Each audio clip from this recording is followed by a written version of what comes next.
What's up, you guys? So I'm here with a new video today, and here bringing you guys a new discussion video. And as you can tell by the title, this is called "Why You Should Be Playing Kaijus This Format." This is a new thing, I guess, like here on the channel. I'm just gonna start talking about a bunch of random cards. I just do that. I find cards that I feel like are just necessary in the game based on the format. And I had to address the elephant in the room, and that is Kaijus. The reason why is upon their release, Kaijus have really impacted the game in what I feel is a very positive way. A lot of people don't like them. I think they're absolutely fantastic cards. I think they solve a lot of problems that that decks can't do on their own, and they simplify game state so that you can actually be in a winning position instead of being completely outmatched. Now, I'm starting with Kaijus because I feel that with the release of ABCs, Kaijus have become even more important. Kaijus were used last format. It's pretty simple. You use it against Blue Eyes. You could use it against Burning Abyss. Sometimes clearing a Beatrice or a Dante was cool, but it was mainly for Cosmo. Cosmo is the reason why Kaijus pretty much came on the map as a solid side deck card and eventually became main deck options for several decks. Gamma Seal specifically. Gamma Seal was the simplest way to clear a Dark Destroyer without it floating and being able to just run over it, because it was only 2,200 versus the 3,000 that you would have to contend with if you were, staring down a Dark Destroyer. Now, Kaijus, now things have changed. Cosmo are not as big a threat. They are still definitely a deck. There is Artifact Cosmo, there is Fire King Cosmo, and there people are still playing Cosmo Demise. So, the Cosmos are still definitely on the map.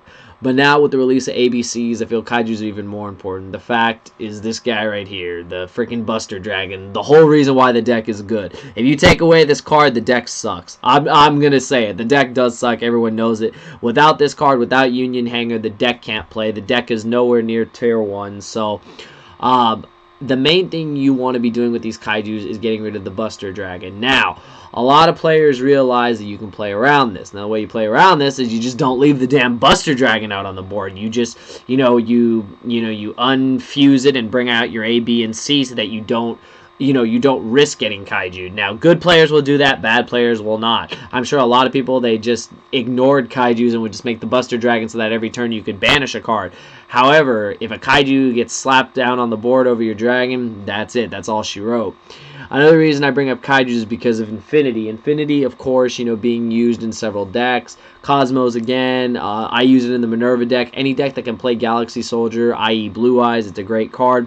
Blue Eyes are still a contender this format. They're not as strong as ABCs and other decks, but they're definitely still a contender. They play this card. They play Alternative. They play Big Dragons, and Kaijus literally just answer those problems immediately. Now, I included all the Kaijus just because I felt it would be fair. You have some that you're never going to bring out. It's very rare. I think you'll bring out Jizukiru or the Thunder King one, unless you're playing pure Kaijus. The main ones we're going to talk about, not even this one, not even, what is it, Dagaron or, what is that, Gardala. I think Gardala is only used if the opponent is playing barrier statues. I know that is a real hypothetical, but be warned, that deck is real. The deck is topped, so the deck will definitely be around. The one cool thing with this, you are able to get over the barrier statue of wind. You're able to special summon, so you just slap that down, you can play Yu-Gi-Oh! Again. That's just one helpful thing. I guess you could even say if you do play against all the barrier statues. Here's your answer to fire. Here's your answer to the barrier statue of light, water, light, dark, earth, all of them. All of them are covered pretty much in the Kaijus, which I think is awesome. Now, to the main ones. We're going to be talking about Gamma Seal and Kumongous, the Sticky Strings. So, which one do you play and why? Personally, I like Gamma Seal. Now, here's my reasons.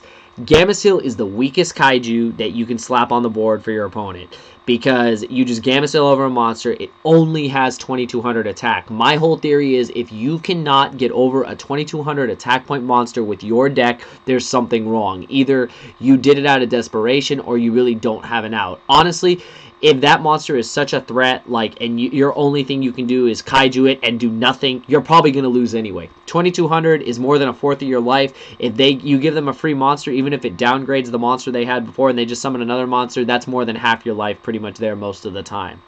Now, I feel Gamecill is superior for that reason. I feel it's also a really solid card because it is a level 8. Now that's kind of like a double-edged sword because people don't want to play Gamecill because they don't want to give Blue Eyes a level 8. A lot of times if you have to slap a Gamecill on the board over an Infinity, they have an alternative. If you can't out the Gamecill, they can overlay with it. That is true. However, I feel like when you're Gamecilling their board, you should be able to clear it. Now, let's flip that around. It's very good in Blue Eyes, the deck itself. They do side it. They side it because they can use it with trade-in. It's a level 8 target, which is awesome.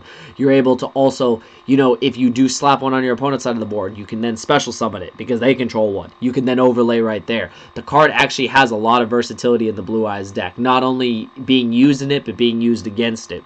So I feel Gamecill really is the superior choice because it is the weakest Kaiju that it takes 1 tribute, and you are able to get over their problematic monsters with just that card alone. So I think it's very solid for that reason.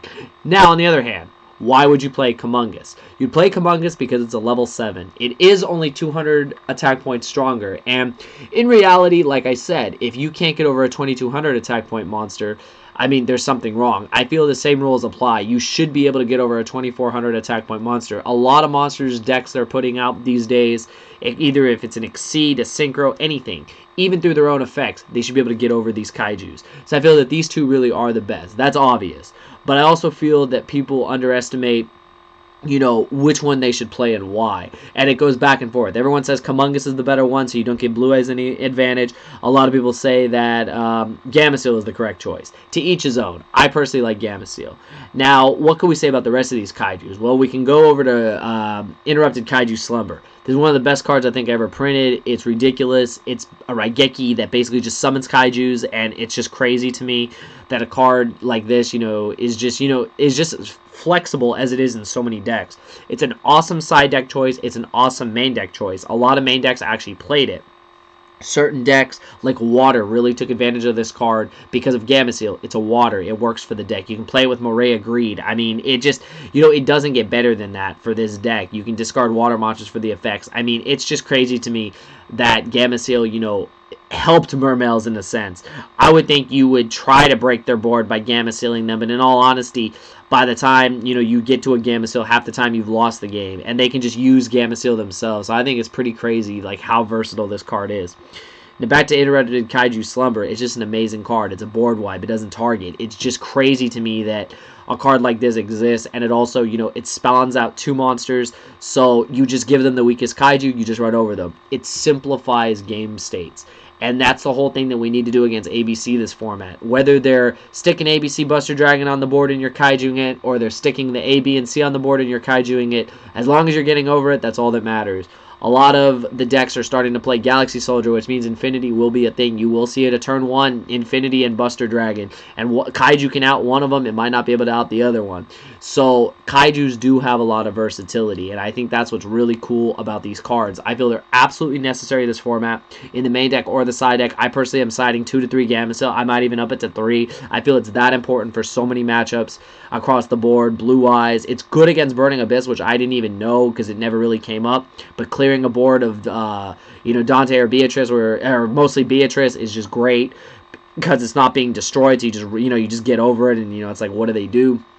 So I feel Kaijus definitely have a spot, you know, in the side deck or the main deck. Now on to the last couple cards, the Kaiju Files, the Waterfront, and the Trap. This specifically pertains to anyone who's playing the main deck Kaiju. There are people that are playing the main deck Kaiju. My boy Gage is one of them. Shout out to you, bro. These cards are really cool.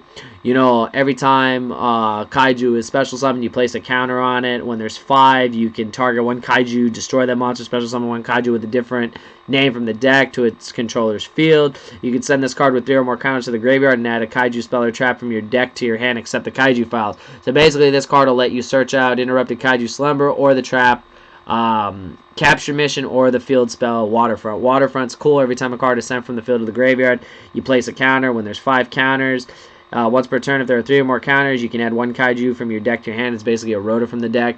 If this card would be destroyed, you can remove one Kaiju counter from anywhere on the board. So basically, it's a constant rota for Kaijus, which is crazy. I played against Gage when he played this deck, and I really saw how important this card is. I think it's a great card. And Kaiju Capture Mission is just something, I don't know if people actually play this, but If there's less than, what is it? There's less than 3 Kaiju counters on the field. You can target 1 Kaiju monster, change it to face down defense position, then place a Kaiju counter on the card. If this card in his possession destroys an opponent's card and sent to the graveyard, you can draw 2 cards. I mean, that's pretty crazy to me. It's just basically like draw more cards. So I think that's really cool. But overall, the whole point of this video is that I feel this format you should be playing Kaijus, and I've listed the reasons why. I feel that ABCs, Blue Eyes, Burning Abyss, I mean, Minerva, if you have Minerva, all those decks are going to be played. It's even good against Dark Magician because get their Magicians off the board. You know, they play a lot during your turn, so being able to get rid of, you know, the Magicians on the board so that, because they do play Eternal Soul. Eternal Soul makes them unaffected by everything. Kaijus don't affect anything. They just get rid of the monster. I think they're just a really solid choice right now in this format. Anyways, I hope you guys enjoyed this discussion. If you did, smash that like button. If you want to see more discussions, let me know. 30 plus likes would be awesome. If you really want to see more discussions, give me some stuff to talk about. Give me some cards to talk about and how you feel they're impacting this format. If you want to see one on Ties of the Brethren, I'll definitely bring that to you. I feel there's so many decks that actually benefit from that. Boojins are one of them. Magispectors are obvious. There's a lot of decks, Satellanites, that can actually benefit from Ties of the Brethren. So if you guys want to see that next, let me know. If there's other cards you want me to discuss, let me know and I'll definitely bring them to you. I hope you guys enjoyed the video. If you did, be sure to leave a like, be sure to comment, let me know what you think of Kaijus. Do you feel they're impacting this format as much as I do? And do you feel that they'll be a staple for formats to come? And do you feel that they're unfair? Do you think they're fair cards? I think they're fair cards. Do you think they're unfair cards? If so, why? Leave it in the comments below and we'll definitely get a discussion about it. So anyways, I hope you guys enjoyed it. Give it a thumbs up and thank you for watching.